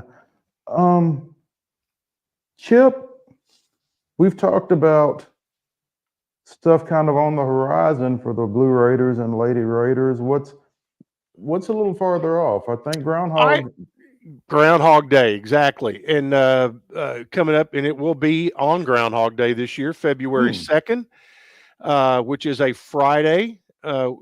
Be a good day for you and Chris to come up and have some ham hocks and white beans. Hey, don't threaten me with a good time. I understand. A little cornbread to go in there as well. But in baseball news, one local player in particular, they announced a couple of additional signees to the baseball program. One of them, Brennan Mealer from over at Chapel Hill, Forest High School, left-handed pitcher and first baseman. And he is the nephew of one of the guys that you and I are familiar with a good bit, Dwight Robinson, who went in the 10th round of the Major League Draft back in 1991. And he is also the cousin of former MTSU softball product Laura Mealer. I was wondering about that. So, the bat and ball are good inside that family. And so Brennan Mealer, and, anytime you can bring a nice bat as well as being a left-handed pitcher, the door is always open to those people. And a catcher out of Connecticut, Braden Purser Eber. He was ranked the number 3 catcher in the state of Connecticut, and a 2023 preseason perfect game All-American selection and perfect game Northeast Dream Team selection. So that looks like that's a pretty good get. He is a big catcher at 6'2", 215. He is a big catcher. Yeah. I'm always fascinated by baseball players from up north. Yeah, I understand that. Yeah. Okay. Baseball players up north are always, you never know what you're going to get because they don't play a lot. So I was the softball schedule came out today, Chip, and the MTSU Invitational will be the first time we see the Lady Raiders in Murfreesboro with Detroit Mercy, Army. Boy, I just had it up and I lost it. But a solid little group of teams that will be in Murfreesboro around the start of February. So, yeah, and Jeff Breeden, he is he doesn't mind playing. He's pretty smart in his scheduling. The first weekend of the year, they are in California for a tournament. And then they at UC Davis. Then they go to Florida Gulf Coast down in Fort Myers and play in a tournament there. Then they hold up a minute. How about Florida Gulf Coast beating FAU last night? That must have been women, because it was not. Nope. Because the FAU, who did I see? The FAU men beat somebody. They beat Florida Atlantic. The who did FAU men played a conference they beat Arizona. Game. Yeah. No, but they played a conference game last night. They beat no, FGCU beat them. It wasn't last night. It was it not last night? No, I think it was 2 or 3 days ago. My fault. 72-68. Okay. When was it? 4 days ago. Was it? Okay. Yeah, they played an American. They played East Carolina last night. And won pretty big, I think, 79-64. Yeah, they pulled that game. That game pulled away later, but after the Fort Myers tournament, they go back to Florida for a tournament at Madeira Beach, which they've been in for several years, and then they'll go from Madeira Beach to UT Martin. And then come home for Army, Detroit Mercy, North Alabama, Bradley, as part of the MTSU Invitational. Tuna. There you go. The University of North Alabama. That's right. Tuna's in town. Make sure to go see him. I don't think Brent Dearman will be coming with the Lions to direct the offense for that. No, but yeah, hey, North Alabama, long history of great softball. So don't underestimate. Don't go to sleep on the Lions. Don't sleep on the Lions. The Lady Lions are really, really solid. Chip, as always, it's a pleasure. We appreciate it. Look forward to next week, a regular bat channel. That's right. And we look forward to it, man, as always. All right, good deal. See you guys. Thanks, Chip. We'll take a break. When we come back, finally, we get into the New Year's Six college football playoffs and much, much more. Right after this on Main Street Sports Today. Stick around.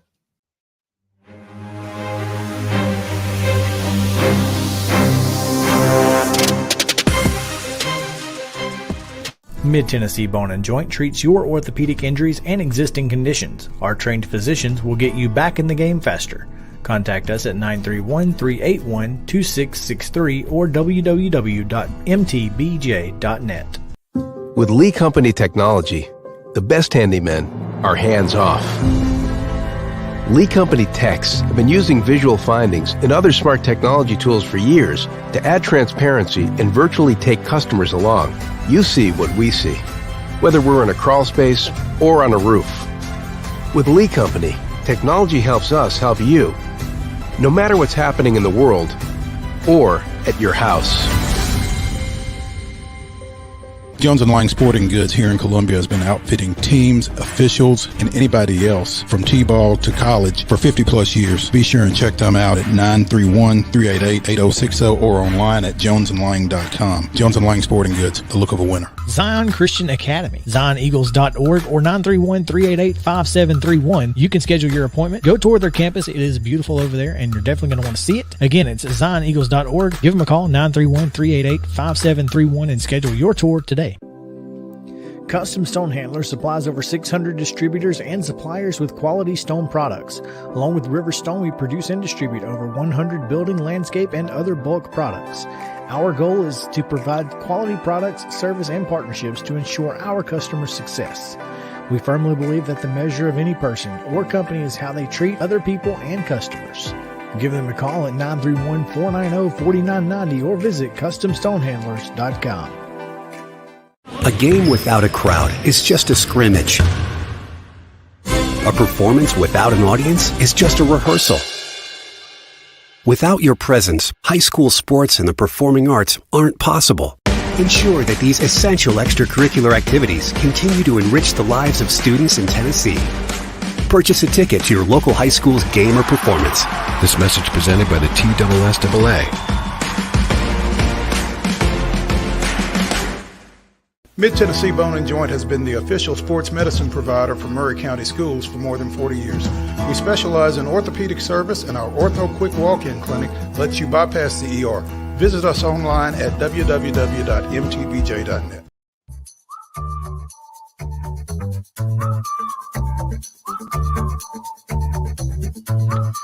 Welcome back in Main Street Sports Today, presented by Mid-Tennessee Bone and Joint. Chris Yao, Mo Patton, and time now to take a look back in the mirror to the college football playoffs, the New Year's Day bowls, etc. I'm not sure, and I saw someone actually ranked them, but I'm not sure that we've seen a better New Year's Day slate, particularly the playoffs. I don't think we've seen a better set of playoffs. I mean, 2 one-score games, one of them going to overtime. It just, man. And the other one barely missing, a tying or winning score inside the last minute. I mean, the committee obviously took a lot of heat. And I think as much heat as they took, I think you got to tip your cap to them.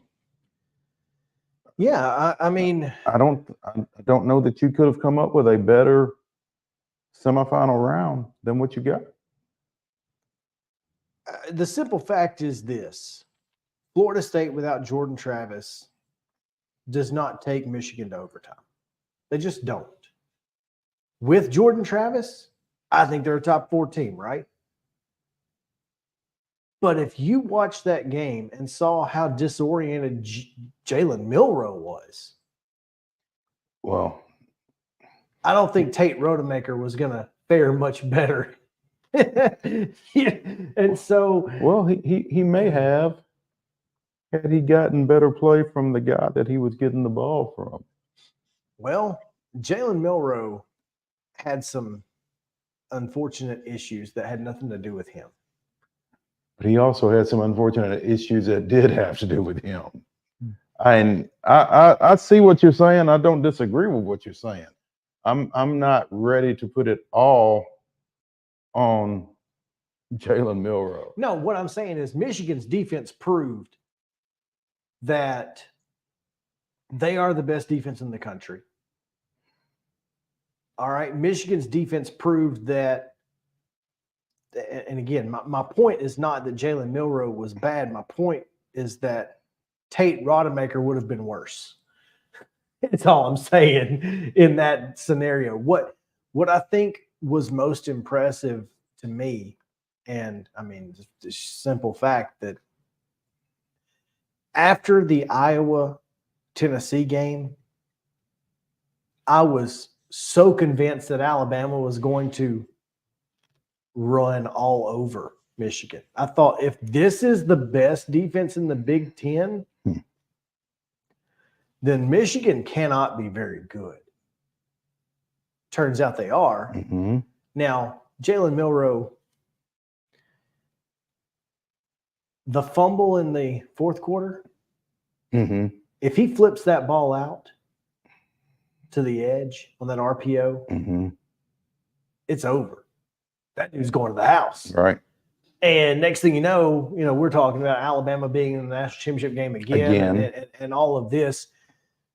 But if ifs and buts were candy and nuts, we'd all have a very Merry Christmas. And we don't. And so therefore, Michigan playing for its first national title since 1997. Washington earns a trip as well. The Big Ten is celebrating mighty hard.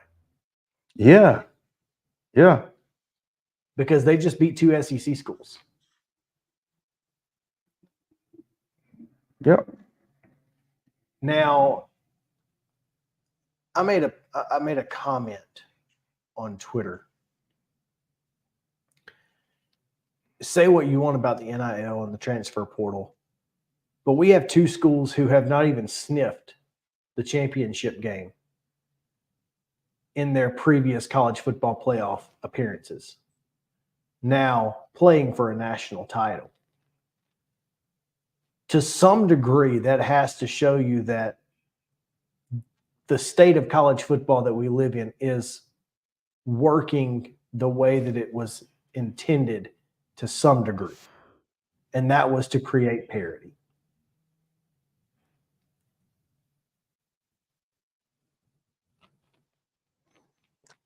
I don't think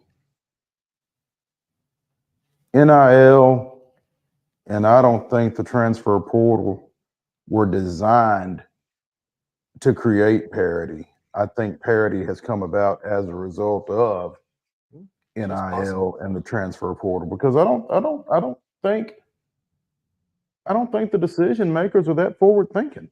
I don't think they did this proactively. Yeah. I think they did this reactively to try to save college football. And it may be saving college football. It may be saving college football. It may be killing college football. Depending on where you're at. Well, not just where you're at, but where the game is at.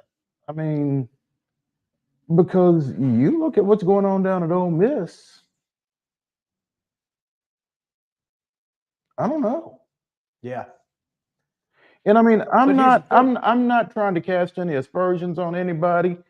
If you've got the ability to go out and get a Walter Nolan and everybody else that they've been able to go out and get, hey, power to you. If you can go out and get a national championship like that, congratulations.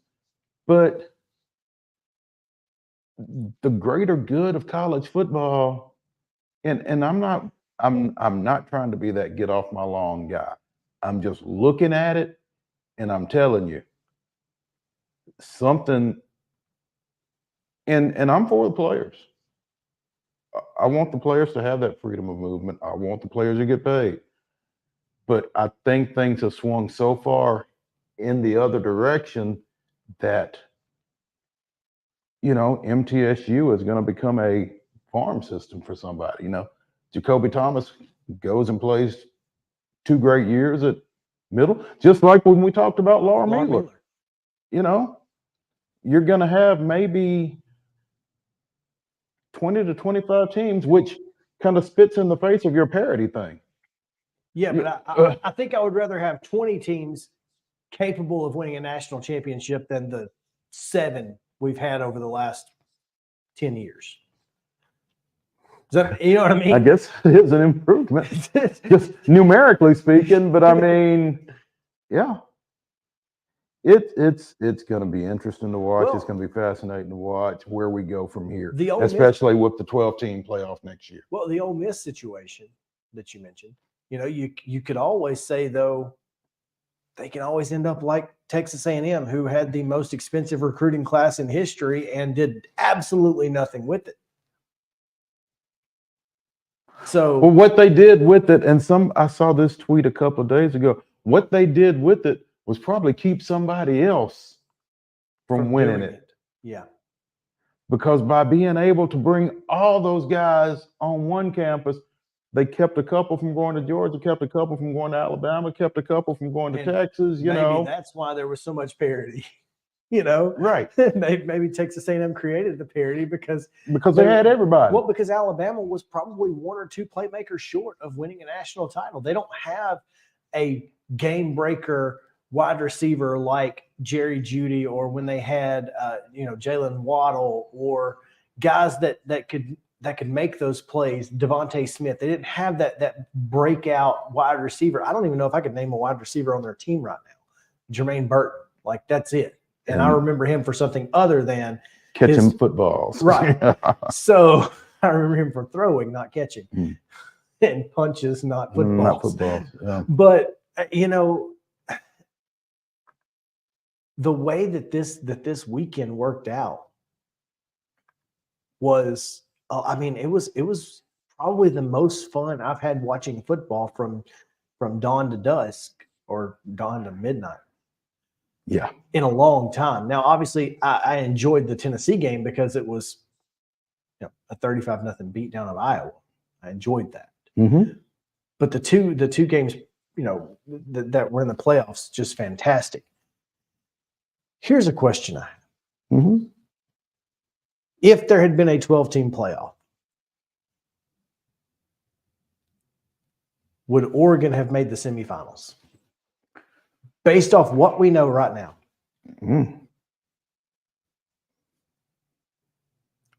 Where would they have been? They would have been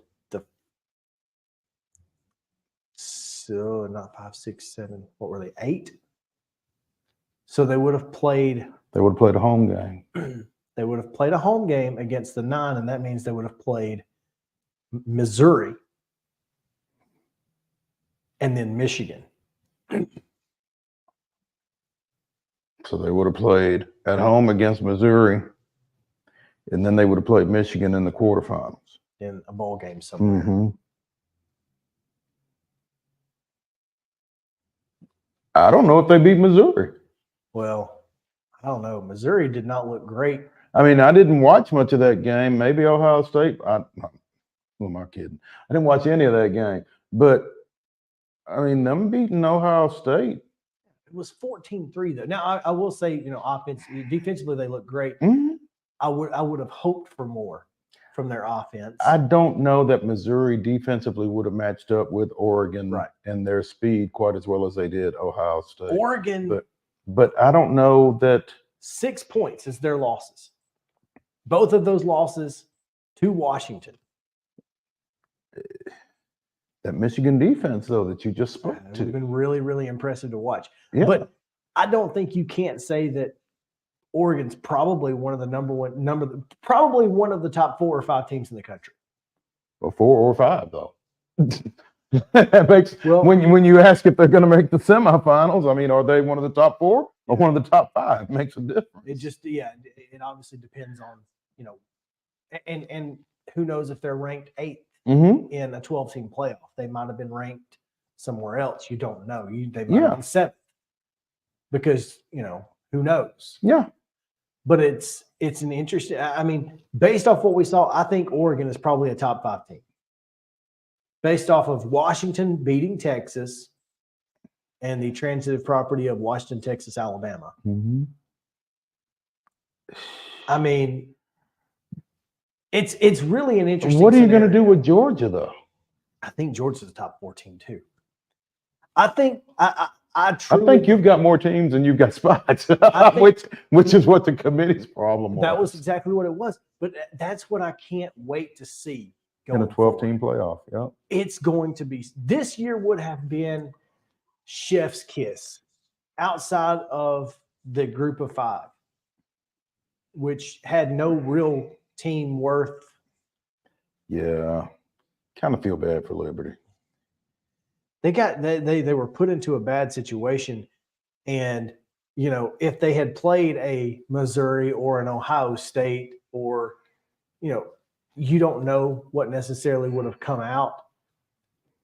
But I think Oregon is, I mean, that's a tough draw. And the fact that, Bo Nix not only decided to play, but 5 touchdowns later. Well, and I think Oregon just kind of quietly, kind of like Georgia, kind of quietly just said, okay, all right, we're not in the CFP. Cool. Somebody's got to pay. Well, and I wish that were the mindset more often. I understand why it's not, but as a fan, I wish it were. Does that make sense? It makes sense. It makes sense. My thing is, we've got to stay out of other folks' pockets. Yeah. We got to let people make what they feel like is the best decision for them and stop crushing folks because we're not being entertained. Yeah, I mean, there's so many arguments for and against it that are good arguments, and the brotherhood argument. We've seen guys lose careers in bowl games.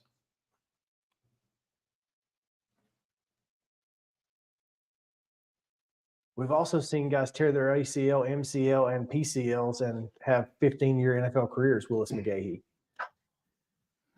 So I mean, I'm not sure. You're right, but I think it's safe to say Willis McGahee is the anomaly. Yeah, I mean, I don't know if Matt Corral is ever going to would have ever had a long NFL career. Right. I'm not sure that if Bo Nix gets hurt in the Reese's Senior Bowl, that it's going to make a difference in his, where he ends up and what his career ends up. I think that for the most part, athletes who are good enough to play in the NFL can overcome injury. It may affect their first 2 years as far as, draft stock, and that could be the end. But here's the thing, though. But when you're talking to a 22-year-old about 2 years, yep. No, you might as well be talking about their career. Well, and because it might be. I mean, who knows if they make it past those 2 years, And so I get it. I just, as a fan, you go, man, would have been nice to see a full-strength Florida State playing a full-strength Georgia. I still think Georgia wins the game pretty handily no matter what, just because I think Georgia has that mindset of somebody's got to pay. And I think Georgia's probably, as good as anybody in the country on any given Saturday. So, it is kind of is what it is. But, man, I'm obviously shocked. I mean, we picked both Texas and Alabama to win these games. So yeah. But yeah. how many times did I say Michael Penix is really good, but leave the but out of it. It's like saying I'm sorry. But. Well, and again, we were that close to being right on one of them. And the other one went overtime. Do you think it was a bad play call? Which one? In Alabama's? No, I just think it was poorly executed from the start, from the snap. Well, and I say that because I've seen some folks who understand that offense a little bit who say it was an RPO. It was designed to be an RPO. I think Milroe, once he had to go down to field the snap, he made the decision that I'm not even going to try. And here's the thing: they brought a guy off the left edge. His PO option was to the left. So I think he panicked running the ball, which is understandable. What else are you gonna do? Yeah, I mean, he knows it's 4th and 4? Yeah, and he knows I got to get in the end zone, and my preferred way to do it isn't there. Yeah, I got to get in the end zone, and you're talking about a 21-year-old who started all but one game. What, all but one, all but two? I mean, however many games they've played this year minus one. Is how many games he started at quarterback. I mean, stuff happens. Especially against a defense that's been in your face all night. Yeah. So Michael Penix was fantastic. Probably one of the best performances I've seen from a quarterback since Vince Young in a situation like that. Yeah. So you just gotta tip your hat to that kid for sure. Wild and Wacky Wednesday. The weirdest and wildest news from across the world. I have got a story for you. Surprisingly coming out of Orange County, Florida. No. Seriously? Let's just say, porch pirates are an issue this time of year. Especially this time of year, but yeah. But I've never woken up or come home from work or whatever and expected my entire concrete driveway to be stolen, as did Amanda Brochu in Orange County, Florida. What used to be a concrete slab outside of her house is now a patch of dirt that she didn't ask for. Somebody dug up her driveway? Here's the crazy thing. She listed her home for sale, and strange contractors began coming by measuring her driveway. Her son counted 5 of them. They just came out and pulled their tape measures, all right, and then they came and took her driveway. I had multiple people come forward saying they've seen things like this happen, whether it be driveways, roofs, or painting. So it happens more often than we actually see it. Roofs? Yeah, how do you take someone's roof? She just replaced the roof, and now it doesn't have the $10,000 she's been quoted to replace the concrete. If she doesn't fix the driveway and sell her home in the next 2 weeks, she'll lose out on the home she's under contract to buy down the road. No one's going to buy this. It brings down the property value. It just messes it up for me and my family. Wow. This is brutal. That is brutal. What? How do you steal somebody's driveway? The whole driveway. And nobody stops them and says, "Hey, what are you doing?" That is amazing. I mean, either you are a horrible neighbor or you have horrible neighbors. I'm not sure which. It's brutal. Because I mean, I've got one neighbor that if I saw somebody digging up their driveway, I probably wouldn't say anything either. Her doorbell camera captured a bulldozer tearing out the concrete and hauling it away. So hopefully that there's some markings on something. That's wild. That will help her. And wacky. Well, from dirt driveways to dirt angels, also in Florida in Hillsborough County, It's Tampa. 'Twas the night before Christmas, just after 7 p.m., when the only creature stirring was Team HCSO deputy responding to a one-vehicle crash. Arriving to the scene, he made contact with the driver, Elisa Armando Reyes Rios, 34 years old. Before he could get the information on the crash, Rios decided to run away. Oh, no. Right in front of the deputy's wandering eyes. Not wondering. Wandering? Well, they spelled it with an O, which I guess wonders why. Well, maybe he was wondering. Yeah. Why are you running away? The suspect ignored the deputy's commands to stop and instead to the top of a fence and over he went into a large construction site. Dashing away, he hid in the dark. Down in a pit in the soil he lay, at times perhaps feeling the holiday spirit, making dirt angels and making calls on his phone. Can you imagine just you run away from the cops, you hop in the mud and start making dirt angels? And the calls on the phone were, dude, call me a bail bonds when I'm about to get. Now he faces more charges, including leaving the scene of an accident, driving with a canceled, suspended, or revoked license, and now trespassing on a construction site. What an idiot. Like, what did you think was going to happen? Maybe he didn't think. Yeah, I think that's probably it.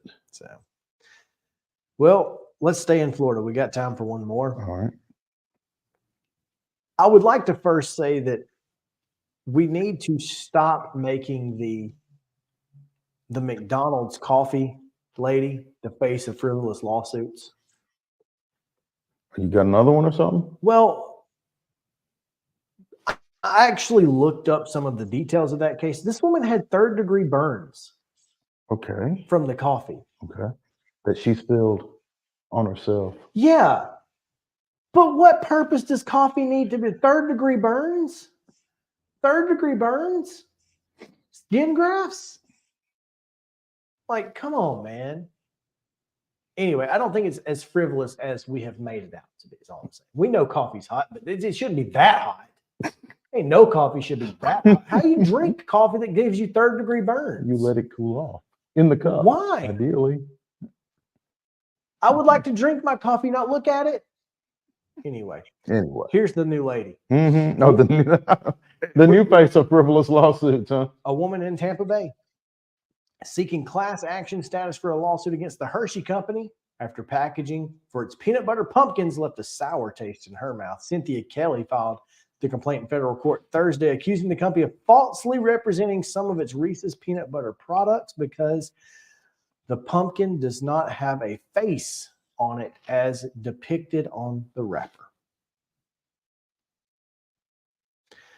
She says she paid $4.49 for a pack of the pumpkin-shaped Reese's at an Aldi grocery store because she assumed the product contained a cute little-looking carving of a pumpkin, mouth and eyes, as pictured on the packaging. So because it wasn't a jack-o'-lantern Reese's, it was just a pumpkin Reese's, she's suing? Apparently she doesn't like chocolate because all it does is rob you of chocolate. Like the Kit Kat stamp. It just robs you of chocolate. It's no good. That's it for today. We'll be back tomorrow. Main Street Sports today at 2 o'clock. Come see us.